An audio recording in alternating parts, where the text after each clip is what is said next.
This video will be a little different. No airplanes, no motorcycles, it'll just be me talking for a little bit. One of my really good friends decided he wants to get a pilot license, and he's asking me a lot of questions. And some of these questions are related to, what do I have to buy? So I decided to make a definitive guide to all the things you need to purchase in order to get a private pilot license.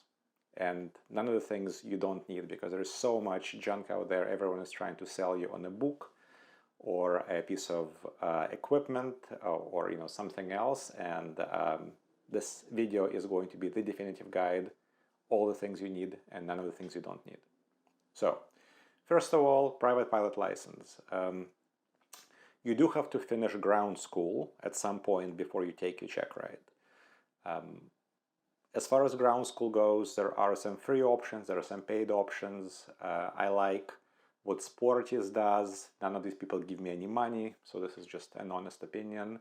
I think Sportis have a good app, and their website is easy to use. So go do that, go get your ground school done. They will kind of tell you what books or what materials you need, so you'll just have to go and purchase whatever is required. It is worth saying that any FAA publication is available as a PDF for free from the FAA website. So you don't have to buy these things, you can just download them and work with your laptop or your iPad. But some people, including myself, actually prefer paper. So some of these things I have purchased on paper, and I'll talk to them in a second. So let's look at a pile of stuff you do and you do not need. So first is this. This is the Wheezwheel E6B computer on paper. It's mechanical, very simple. Allows you to do a number of calculations. Doesn't cost very much.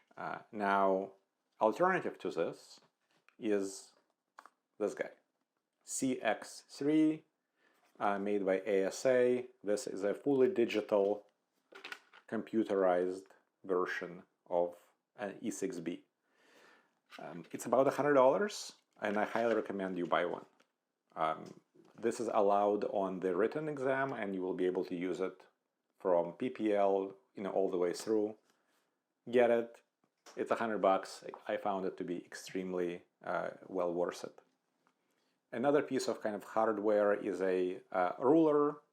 This also has this nice kind of spinning thing. This will be a plotter. It will help you make your routes and things like that on a paper map. All of these things are very inexpensive, and yeah, just go do that. A paper map, paper sectional. You're gonna have to get a lot of these.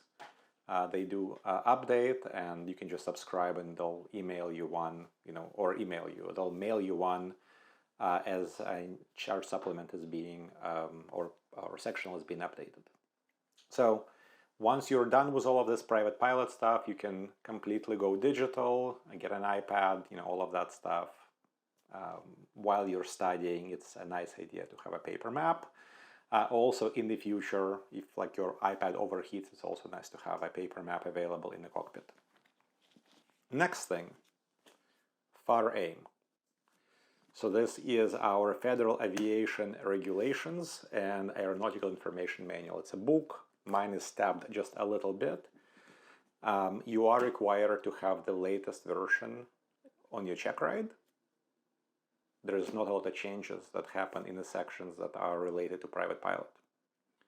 So what I have done is I've bought a paper copy at one point, and then I have purchased an iPad app for about $10 that updates automatically with all the changes.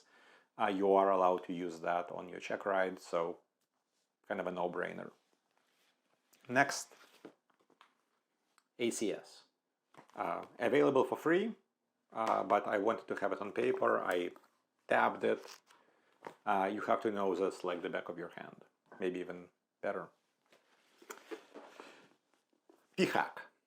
This is Pilot's Handbook of Aeronautical Knowledge, also tabbed, because I was using this to study. This is one of my primary books that I was studying. Available as a PDF, but on paper it was just a little bit easier for me. I was able to take notes in it, put tabs. You can bring this to your check ride, so I thought it was not a terrible idea to spend a few dollars and get the book. Now, here's a couple of things you don't need. Private pilot test and a test supplement. If you do online ground school, you likely won't have to deal with this. I still thought it was a good idea.